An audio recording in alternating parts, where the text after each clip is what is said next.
to The Conversation with Al McFarlane. Glad to be here and glad to have you along. Today is Monday, August 21st, 2023, and it's going to be a wonderful program. I'm glad because I'm sitting here enjoying the heat of Minnesota, but my colleagues, my guests, are joining me from Bahia, Brazil. I don't know what the weather is like there, but they'll tell us in a minute. I'm excited, though, because this program in particular moves us towards the promise, the potential, the intent of the conversation. That is that we want to have global conversations, bicontinental, tricontinental conversations where we connect with our people anywhere around the planet and talk about common visions, common challenges, and ultimately about our resilience and our resolve, our capacity to become the authors of the future and to craft stories that show our people succeeding and winning, and that being the equal of humanity itself, succeeding and winning. Well, before I get into that, I want to remind you that no matter where you are, we'd like to have you. We thank you for watching the program. I want you to support the program by becoming a subscriber.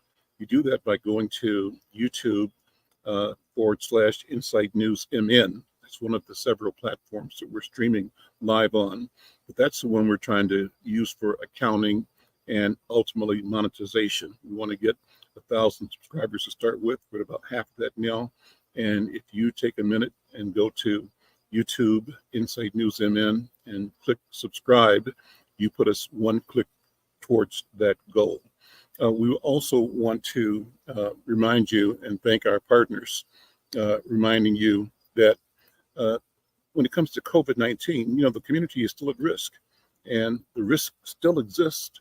And even though the pandemic has been declared over in Minnesota, we know that in recent weeks, there's been an uptick in infections and hospitalization. So let's encourage each other. And to do that, we have to kind of commit to following the COVID-19 protocols, things like washing your hands, staying aware, generally prioritizing prevention. The idea is that together we can create awareness, we can encourage testing, and help everyone stay healthy. With that, please enjoy the show. And remember, be well, be healthy, and just be aware. Well, two great segments today. The first is talking with our education and culture editor, Dr. Irma McClaurin, who's with our editor of the Afrodescendientes project. They're both in Bahia in Brazil. And I love this. The time I did this before once where we sent our editor, Grant Williams, we sent him to Berlin to interview German Jews who were pursuing reparations from the German government, reparations that had to do with restoring or repairing the losses their community suffered, loss of life and property as a consequence of state policy. And state policy in that state during World War II was the anti-Jewish white supremacist Nazi policy. And so we had a conversation by having Randall Robinson at our site in North Minneapolis. We were promoting or broadcasting then from a restaurant called Lucille's Kitchen. And Grant was with these guests we had, interviewing them in Berlin. And it was a powerful thing. So we're moving in that direction again with having Dr. Irma McClaurin connecting with our editor, Maestre Yoji Senna in Bahia. Well, first of all, hello, guys. Good afternoon. Welcome. How are you doing? Hello, everybody. I'm doing all right. I'm doing well. All right, well, What do you say? Bon tarde? Boa tarde. Bon tarde. Well, cool. And the other cool thing is that this conversation, the transcript of this, will be presenting in our Afrodescendientes section, meaning we'll translate this into Spanish, Portuguese, Swahili, Yoruba, and also into Somali, right? And French. So we're trying to show our people owning and expressing ourselves in a variety of idioms. Well, first of all, welcome, guys. Again, thank you for this special program, you joining us from Brazil. And we want to focus on Black women in Brazil. And the first question I have is, how do you think Black women in Brazil can navigate the complex power dynamic? How is that happening? And how has the dynamic of power influenced our people in Brazil? Yoji, you first, and then maybe Irma as an observer and participant. You tell us your take on that question. Well, thank you. So first, I want to ask permission and apologize for be speaking for Brazilian women, being myself a male. But Absolutely. I want to just express something that I was casually, it's this string of conversations that one relates into the other. That I started talking to Dr. Irma, I think it was Fridays, about feminism or womanism or how Black females perceive feminism. And then I was talking yesterday to a friend of mine from here, um,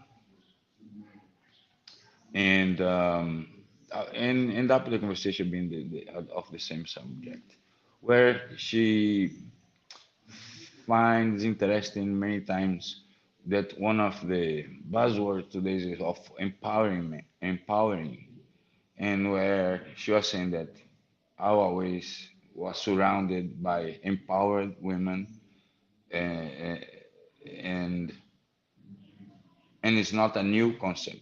So women here, in certain ways, there is many areas they are uh, empowered, or you see them breaking the molds about what male roles are. So they are in position of power. For example, you find in mostly a worship house of Candomblé, the leaders are women, and the hierarchy that also run is women. Mm. And you find since long time uh, some women of the temple selling the acarajés that we eat in the street, or as I was trying to have the group visit a woman that she's like the the boss iron worker who does gates and all this kind of stuff. So um, so in Bahia in itself, the woman seems to me, and also, for example, we have historical figures that is um, um, given to us in the education, like Maria Felipa, that Dr. Irma also asked me today, right? Maria Quiteria, women, for example, Maria Quiteria, that was a woman that in the War of Independence of Bahia, she um, was a combatant, became known to be a woman, and even in this way, still she got accepted and got condecorations and everything. Maria Felipa was the leader of in the same independence war. She was a woman that she collects uh, sea fruits, you know, the shells for her form of sustainment that's still today used by a lot of women. And she was also the leader of resistance against the Portuguese in the island of Itaparica. So still today, you find an attitude of of this rebellious uh, taking position of authority by women here. That's why I see, you know, a lot of, for example, is the leadership. Many of them, you know, classically they would have the job of the domestic employees, right? And with that would come a lot of situations that were difficult to deal. So many chose to be clothing washer, lavadeiras, or so. In this in itself was them being leader of this very big family, or the sellers of acarajés, for example. that, for example, are women that are known to achieve wealth in certain and economic stability, those that are the sellers of acarajé. So I see this. To me, I see something. There are positives, but at the same time, there is a blatant cases of feminicide, as we called here. Homicides towards women are called feminicides, and the violence against women also is alarming. Um, but the reality, it's a little bit different than the one that we are used in the U.S. Before you answer, Irma, let me share this article that I think you sent or something pulled up. And it's an article headlined, says Murder of Black Community Activist 72 in Brazil prompts calls for action. And it's about, it's just the same person you're mentioning, Maria Bernadette Pacifico, a woman whose son was actually killed in 2017, but she was killed by gunmen in her home in Bahia, where you guys are right now. This is an article that was published today, Monday, the 21st of August, 2023 at 6 in the morning Eastern Time. And it says human rights organizations in Brazil are clamoring for justice following the murder of a Black community activist who had been receiving threats. Maria Bernadetta Pacifico, a community and religious leader in the Pitanga dos Palmares, Colombo, an Afro-Brazilian settlement of descendants of escaped slaves in the northeast state of Bahia, was killed on Thursday evening. The 72-year-old, known as May Bernadetta, Mother Bernadette, had spent years demanding answers for the unsolved murder of her son Fabio Gabriel Pacifico, who was gunned down outside the community school in 2017. She was killed when two men wearing helmets entered her house and reportedly fired more than a dozen shots at her face. It is an immeasurable loss for the Colombo movement. She was a warrior. She was a fighter. She fought for human rights, everyone said. Sandra Maria Andrade, the executive coordinator of the National Colombo Association, CONAC, of which Pacifico was a representative. The article goes on to say the murder has been condemned by national and international authorities, including the president, Luis Ignacio Lula da Silva, and the UN's Human Rights Regional Office for South America. Both the federal police and the Bahia State Police are investigating the death. I'll stop reading that. The story's available online. But Irma, maybe fill in the backstory to the degree that you can, and Yoji come in and talk about this particular atrocity in the context of the emergence of power and the threat, the cost of power for Black people, Black women in particular. Irma, why don't you respond first, if you would?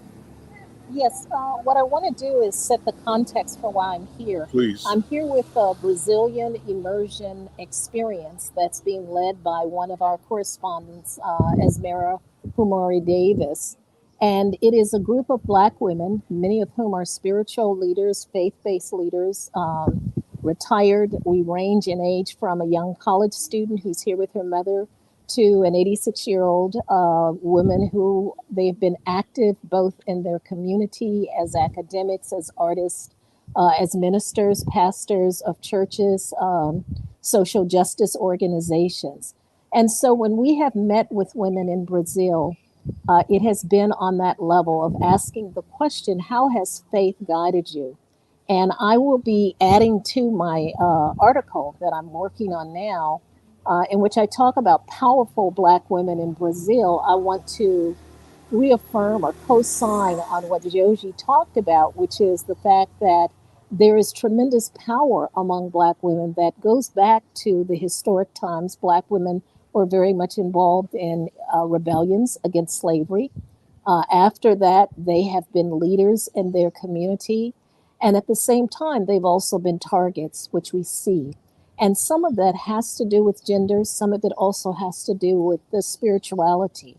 What I am finding is the way in which the celebration of African religion, African spirituality, the celebration, the worshiping of the Orishas has been a source of power, whether we're talking about women who are beyond Beyonces, and Yoji can correct me with the pronunciation, street vendors, or people who are in fact hip hop artists. Some of them are both hip hop artists and attorneys. Some of them are priestess or initiates in the faith of the Orishas.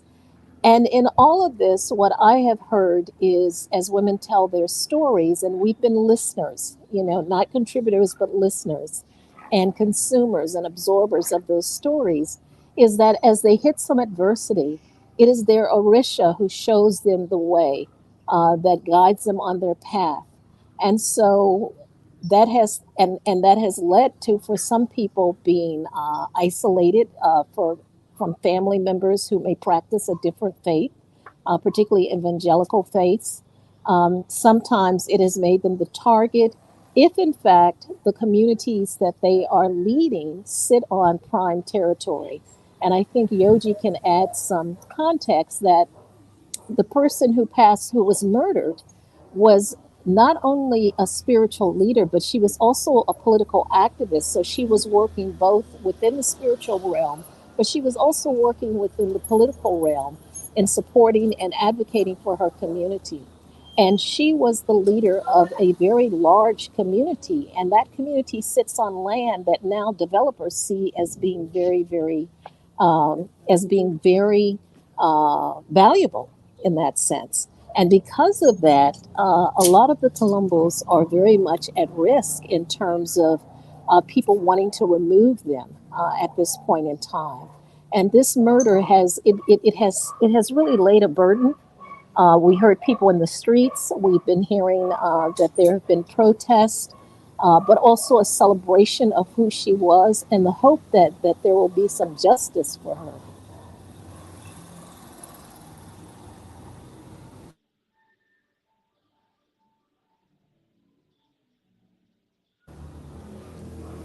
No voice. Al, I think you're muted. I was muted and I was saying, Yoji, jump in, please. Continue the conversation. Uh, Talk more about the woman that was just killed. Okay. As Dr. Irma is saying, this woman has superseding roles. She was an Orisha, a priestess. She also was the leader of the Quilombo, and she was a former secretary for racial equality of, let's say, the county, and in part of a national committee about Quilombolas communities. So the Quilombos are the maroon communities that they have a status similar to indigenous tribes. So, and it has been one of the issues, the controlling of the land where they right now are uh, settled. And imagine that those communities started in the time of the colony. So at the time they were very far away from what was going on.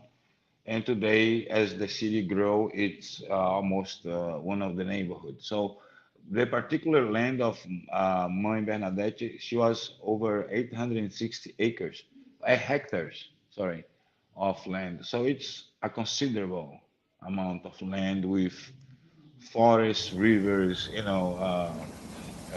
water springs. So, and it's in the metropolitan area of Salvador. So her son was also has been killed already 6 years ago. That murder happened in a certain way. Remember, Dr. Irma was in the night over that we left the visit that we have to Casa Branca, that is the oldest terreiro here in Salvador, that we talked about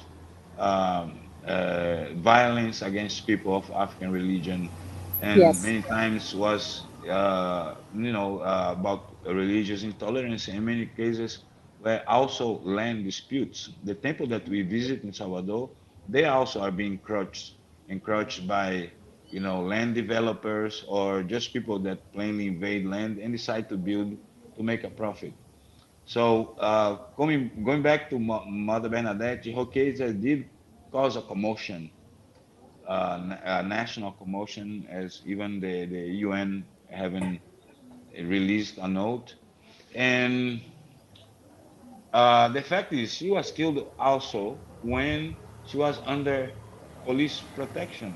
So, because she had requested already before, because of the case of her son being killed, and because she was receiving threats. So there were 7 cameras installed in her place, but guess what? Just 4 worked, and they don't know if they can have the image recorded. And the other thing that's difficult sometimes to us to equate is that this is happening in a state that is governed by a left party. Is governed in the last 15 or 20 years by the party of the workers, that is Lula's party, but is the most violent state in Brazil, not only in homicides in general, but also in homicides provoked by the police. So, uh, and since what they kind of figured out that this was not religious intolerance, but land encroachment, land dispute, people trying to take over, it's pretty kind of easy to find who sent the pistoleros to execute her. She was shot in the face. So they entered the house and asked her grandsons to go in the room, and she challenged them, "Is this a robbery?" And then the answer was they shoot her in the face. So, and as we said, somebody said in TV today, that was a message. Her murder was a message to all the people that work in the Quilombos movement, all the people that work in the land reform movement, to shut up, and at the same time, they are having the message back that when they fell one down, many more comes up. So the repercussion is great, and something probably gonna have to be shown. And at the same And you, token, I just want remember that we talk mhm, about this statue of this other Yalorisha that was vandalized a few months mhm, ago, mhm. and it was re-inaugurated last week. And yesterday, guess what? It was vandalized again. So a case of religious intolerance. But this time they haven't camera because they installed camera. But the statue has been just re-inaugurated last week after so many months in reform because they put on fire.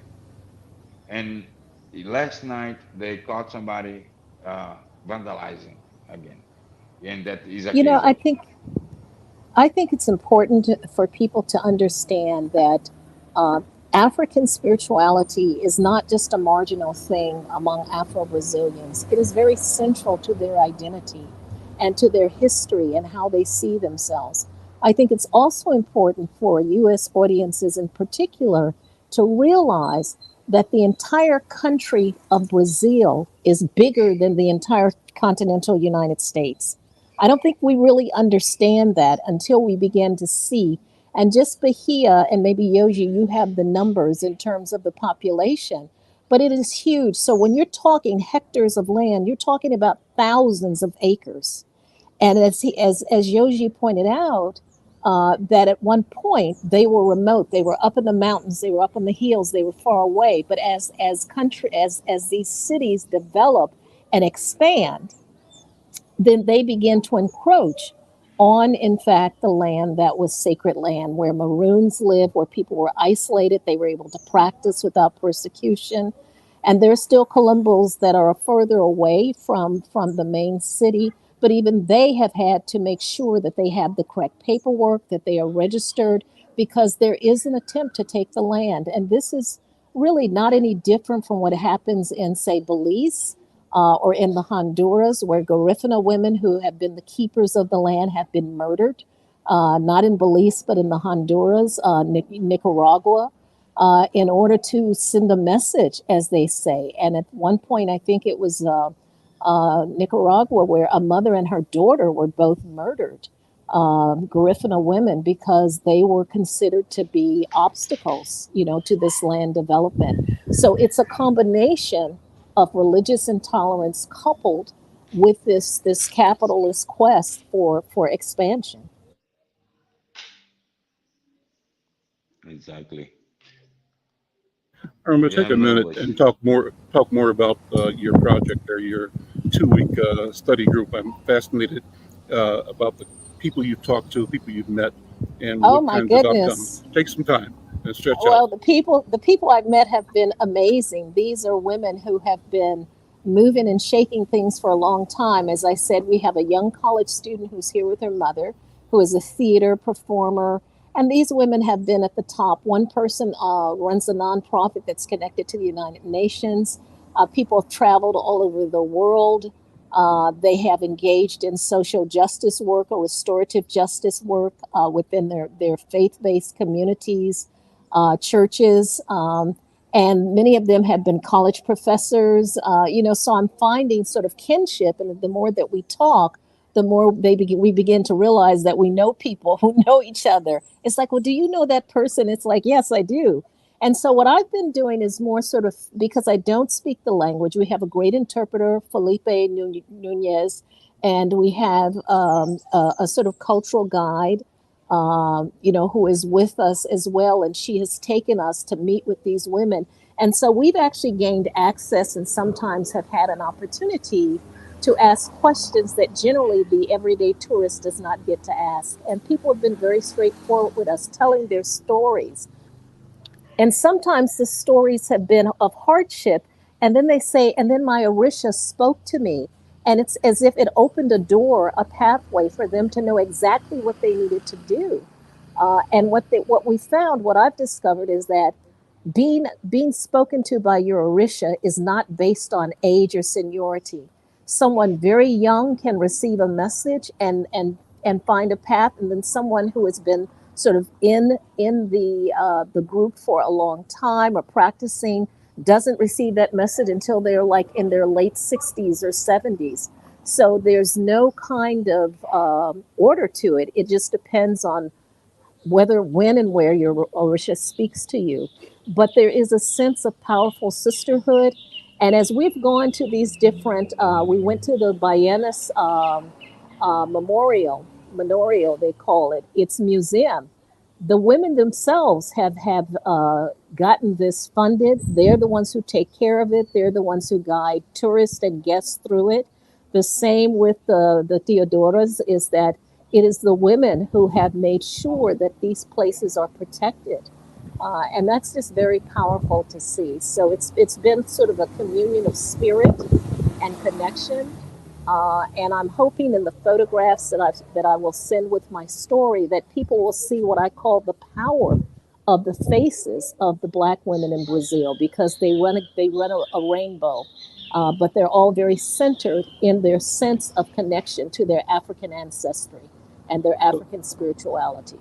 So, Irma, what do you see as a similarity of the retentions of the understanding of Orishas in African Americans? The Orishas are publicly known and celebrated in Brazil, but we have a spiritual tradition among African Americans that is sort of beneath and within, intertwined in our experiences, whether they be in Catholicism or Protestantism, particularly Baptist or Pentecostals. So my question is, as you are traveling in Brazil, what is that reminding you of, if anything, in your travels in United States? That's question I number one. would say it reminds me of loss. It shows me, because we just went past statues of the Orishas in a lake that used to be a dam. And there are these huge statues in the middle of the lake, the kind of statues that you would think you'd see of like saints,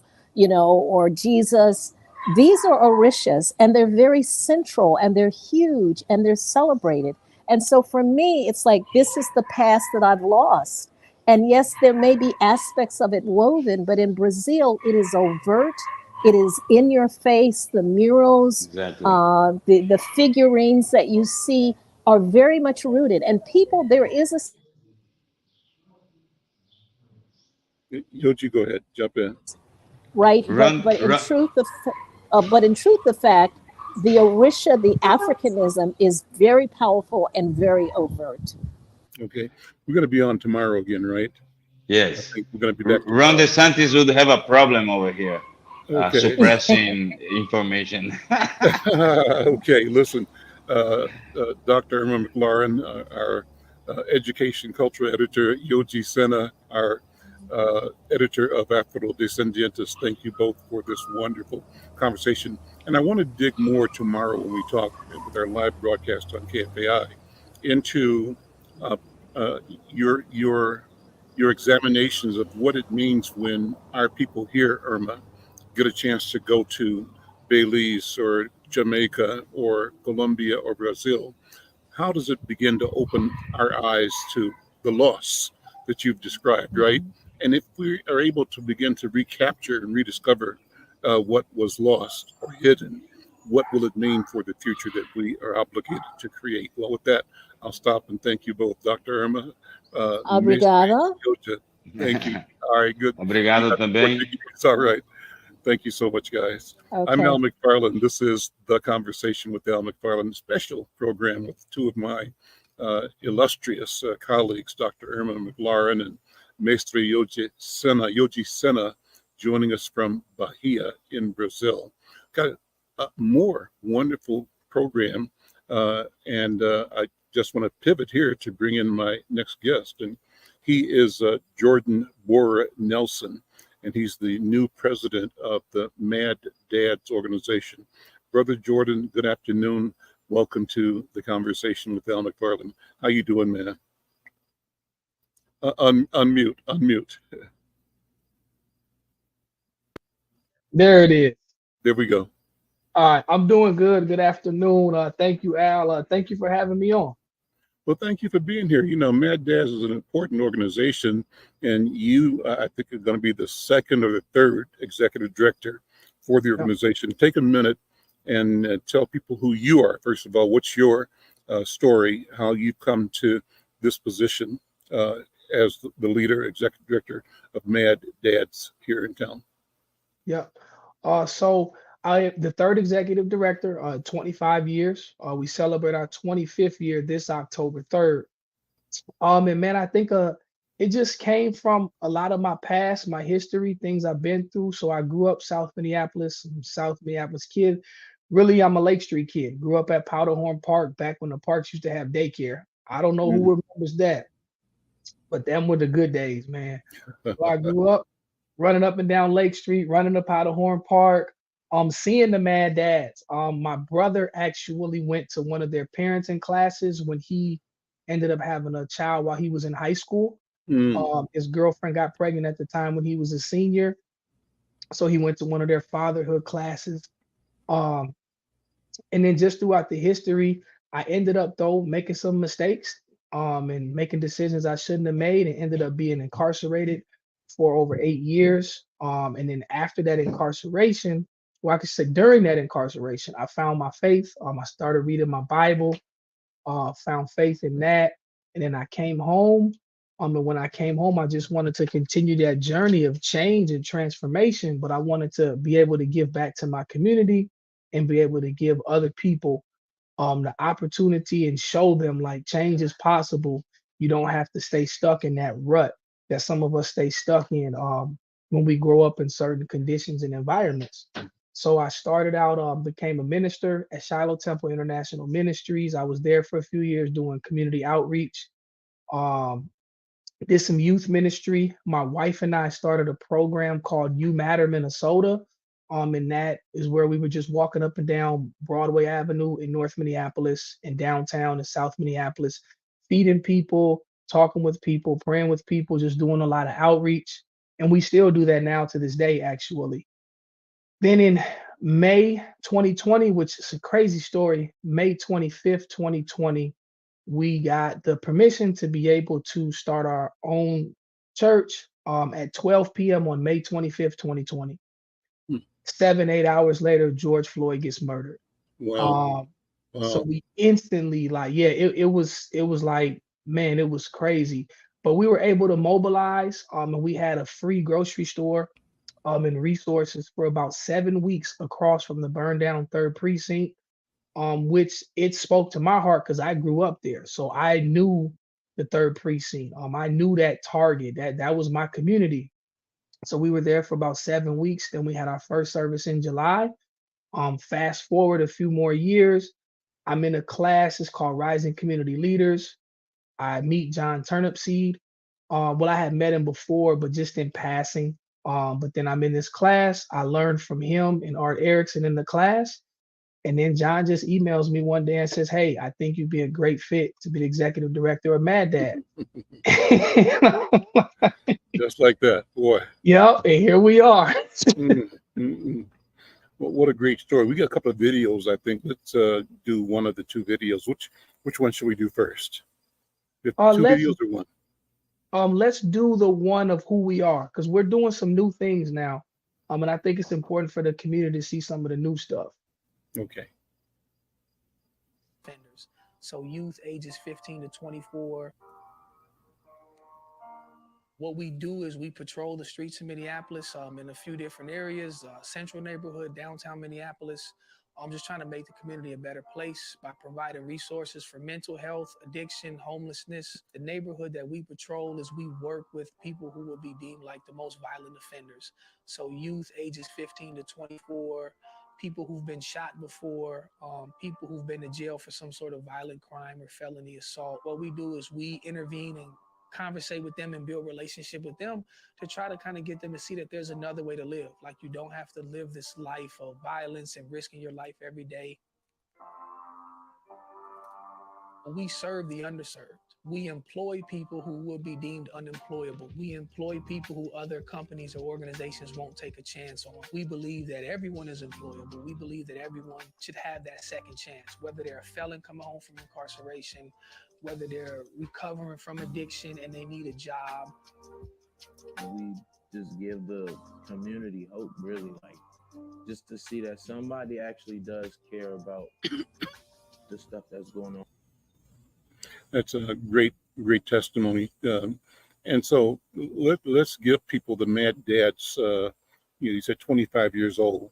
What's the story? Why and how did MAD DADS come into existence? So it's actually a pretty it's a crazy story. So in 1989, Eddie Stanton and a couple other guys, Eddie's son actually was shot. And through that act of violence, Eddie wanted to, he wanted to retaliate. He was upset, he was frustrated.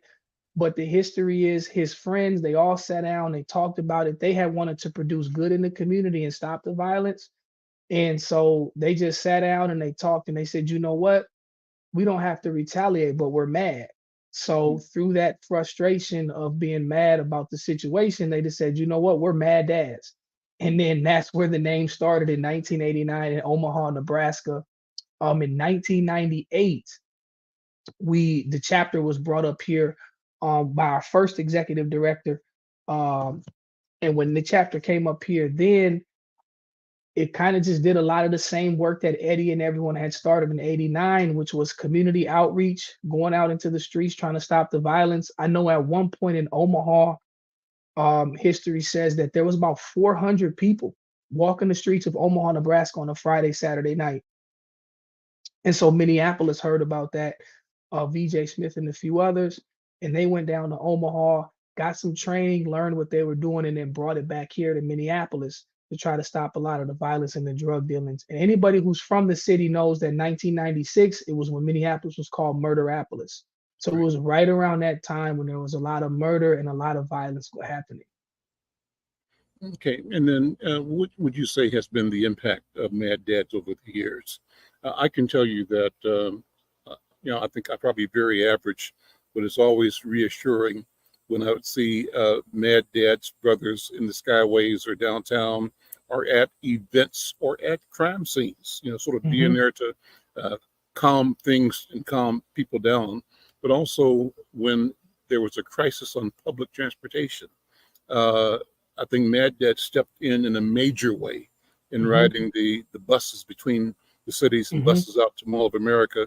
I think they were also involved with the rapid transit. I'm not sure, but I know that the community turned to Mad Dads to try to figure out a way to, dissuade the continued emergence of dysfunctional behavior.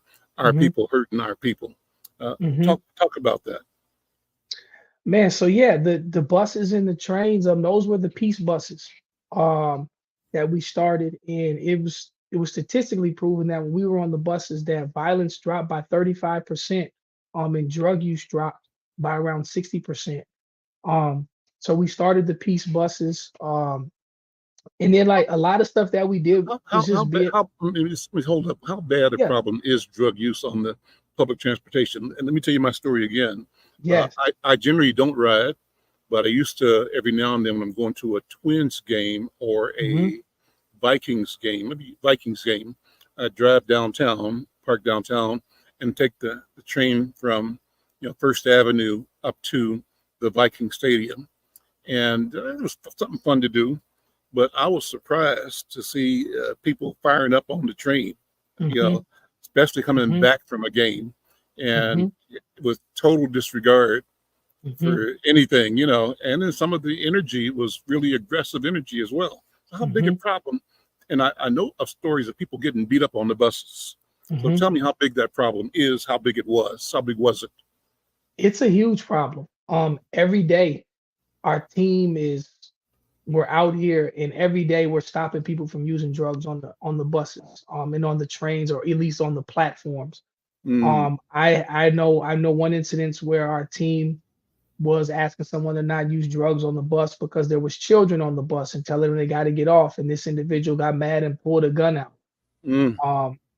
They ended up getting off of the bus and walking away, but they ended up also saying some, calling our team some pretty profane names. But the end result was they got off of the bus. But it's a everyday problem. We cleared a train platform out on 35W and Lake Street. So we have a group where we walk from 4 p.m. to 12 a.m.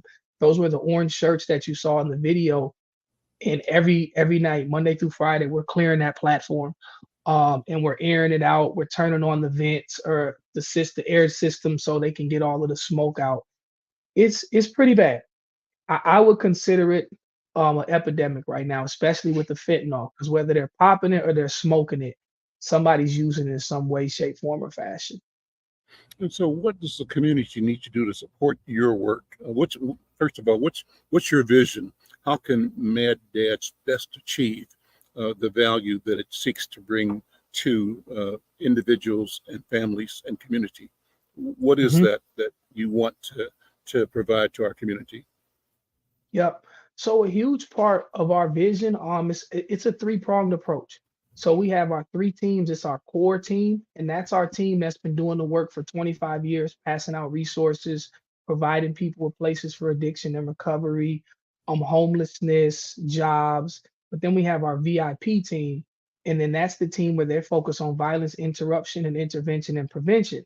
And that's more trying to stop the gun violence, building relationship in the community. So if there is a violent encounter, to where we can have the information to where we can try to go to whoever is responsible or the person the violence happened to and say, hey, how can we prevent the spread of this? And then there's our Youth Empowerment Club. So in 2021, I founded an organization called Youth Empowerment Club that we decided to make the youth division of Mad Dads.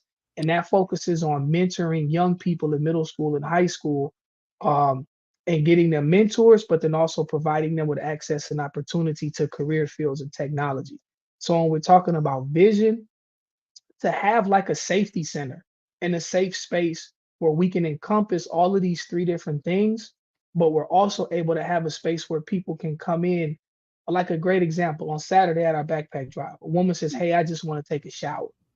What if we had spaces and places where people knew it was safe, it was neutral, and they could go in here, and this is where they can go to, kick their feet up, relax, have a conversation, and we can start trying to create those elements of positivity, change, and to show them that there is a different way. So we would love to be able to be back on the buses, to be able to be back on the trains. We do it now, in certain incidents and circumstances, but just to have a core place where community knows this is the place we can go as community to find resources, to be safe, and to really truly get some help. What does it take to fund an organization like Mad Dads? What can the community do to help support uh, any initiatives you have? Because you're hiring people and you're Mhm. providing incomes for people. How do we support that in the community? Spread the word. Spread the Mhm. if we're out here and you see us and we're doing a great job, spread the word. Let everybody know the great job that we're doing, the work that we're doing. Excuse me. Follow us on social media. You can donate if you go to our website. There's links to like Cash App and Venmo and stuff like that. Because it is true, we do hire people. We hire people coming from incarceration, and even people who just, man, I want to change. I want to turn my life around. So we put them through a little bit of tests and we talk to them, see if they're, really changing. And if they are, we give them a job because at the end of the day, income does change some people's perspective on what they Mhm. should be doing with their life. If I want to put the drugs down, I still got rent to pay. So if Mhm. I put the drugs down, how am I going to pay my rent? So it's like, Mhm. well, look, we'll hire you, let us help you out. It may be a slower process and not as much money, but you're going to be free and you're going to be Mhm. doing some good work. Mhm. That's wonderful. And any particular turnaround stories that you've seen since you've been there? Any stories that let you know you made the right decision to take the helm of the organization? Oh yeah. Um, man, let me see. I got to think of the right one because I don't want to put one out there that shouldn't be That's right. said. That's right. Um, Don't compromise anybody, but just speak in yeah, generalities. The spirit of it. Yeah. in general, I've seen brothers who, like with the orange shirts who you saw, Hmm. I've seen brothers who went from saying, man, I never thought I could have a job doing good in my community because I did so much bad. And now I'm out here 40 hours a week trying to change that and I'm doing good. Mm. And they're built, and the same people who they used to know when they were in the street are the same people that they're out there able to help now to talk to them about changing. The concept of having our team being able to do a lot of the details that they're doing and having like a little kid one day just walked up to our team about 4 or 5 months ago and she made a piece of art with a heart on it and it just said I love you Mad Dads and it had her name on it. Mm. And it's stuff like that, organizations, companies just calling us out of nowhere like, hey, your team is doing such a great job, we really appreciate it. Thank you guys so much. Like those stories mean a lot to me because we've done a lot of restructuring. We do have a completely different team. We have a lot of new people, but everyone is just doing an amazing job. So I love being able to show up every day and hear those reports and celebrate all the work that's happening. I think we have another video, don't we? A second video. What was the second video about? The We're second doing. video was kind of a little bit about my life story. Let's show that. Let's check that out. Okay.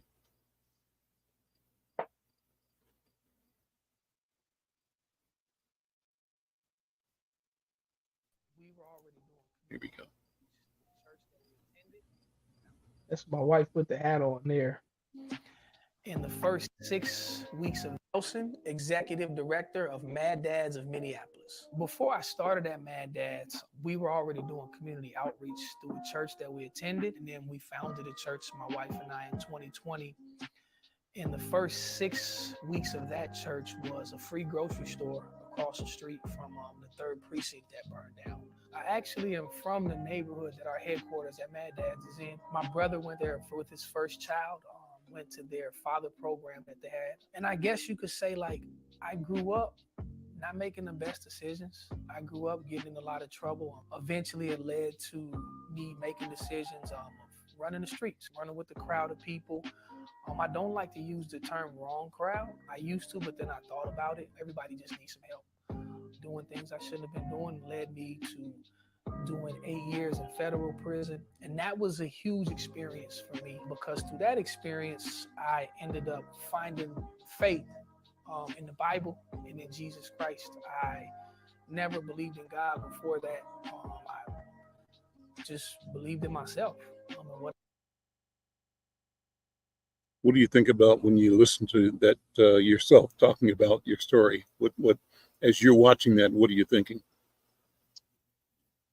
Man, I never saw this in my life. Where I'm at now today, pastor in the church, executive director of MAD DADS, being able to help and provide so many resources to our community and help so many people. It's my story. I tell it all the time, and it still always amazes me. Even when I listen to it, even when I hear those words come out, like, man, this is something I never thought, never dreamed of. And when I say dream of, not most people use that in terminology of like a famous movie star, rapper, or actress, or whatever the case may be, which is fine. But like for me, never dreamed. Like I never dreamed we'd be able to help this many people, and we still have so many years to go. So like it just blows my mind. Brother, I often ask my guests to share if they would like to, whose shoulders they stand on. And typically I raise the question, it could be people in the community. You've mentioned a couple of great people already, VJ and Brother Turnip Seed and Art Erickson, great people in the community. But I often ask our people to talk about your parents and your grandparents and your people. And so to the degree that you see yourself as part of a stream of continuity, as part of an eternity, talk about your lineage. What makes you Jordan Bora Nelson today? Man, that's a great question. My mother, my father, my mother, she was, man, I remember watching her grow up. She was a part of a group that was like against the war in Iraq and military expansion and like it. And she would go to protest, and she always would protest against racism. So I'm biracial. My mother's Caucasian, my father's African American. And she would always go to these protests, and she would always be in support of like equality and equity. And she ended up going to college and getting her master's and moving to South Korea and China and like just doing a lot of great work. And then my father is from Chicago. And I remember his stories just talking to me about how when a lot of organizations started down there and the community-based element of it, and the foundational principles of that, how it was really about the community and helping people in your community and making sure your community was prosperous, in a positive way. And just his conversations with me when I used to be getting in trouble, like, son, this is not what it's about. This is not what we're supposed to be doing in our community. This is not how we're supposed to be treating our people.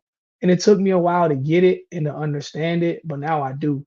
So those two really mean a lot to me. How about before then? How much do you know about your ancestors? I know very little. I know a little bit about my great grandma, but I would say anything past Chicago, I don't really know much. Okay, and let me ask you to flip the lens to the future. What do you see in the future? This is 2023. As you dream and as you meditate, as you think about, I'm sure you would say the blessings that lie ahead, because you're in the blessing business, right?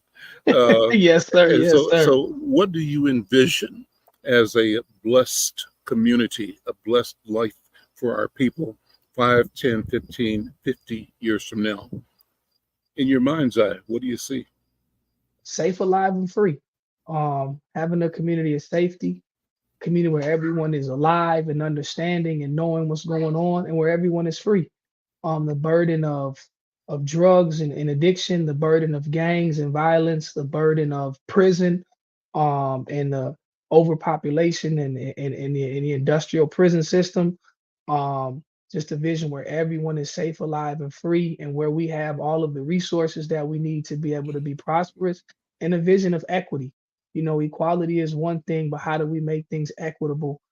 Because there should not be these generational gaps in wealth and everything and so on and so forth, to where we see